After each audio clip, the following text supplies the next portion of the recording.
تەنیا بەدانانی تاجەگوڵینەیەک یادی 38مین ساڵیادی تاوانی کیمیایی بارانی هەڵەبجە کرایەوە.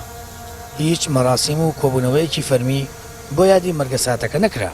پارێزگاری هەڵەبجە پەیامێکی تایبەت لە ڕێگەی پەیامەوە بۆ حکوومەت دەنێرێت و دەڵێت حکومڕانی بە شێوەیەک فێرکراوین کە شاڕ بۆ داکۆکی لە مافەکانمان بکەین. دەژڵێت ناکرێت حکوومەت لە ئاست هەڵەبجە بێخەم بێت.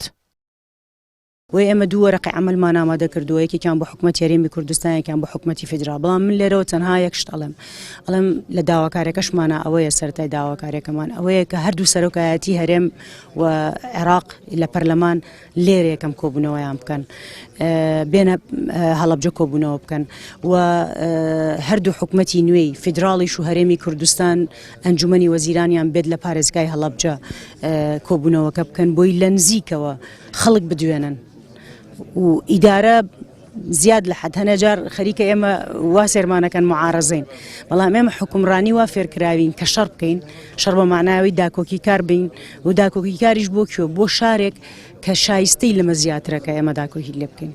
زەکیە ڕەشید 38 ساڵە خوشکەکەی بەتەنیا بەجێهێشتووە.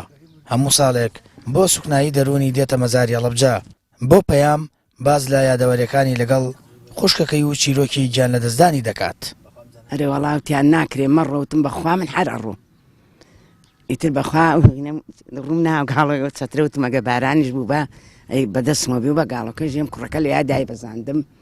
ئیتر وتم دەرگاکەیشم لەسەر داخە منە ڕۆم بۆ لای خوشکەکەیشم زۆر بەڕەحم بوو، ئەو گەورەتر بوو لە من.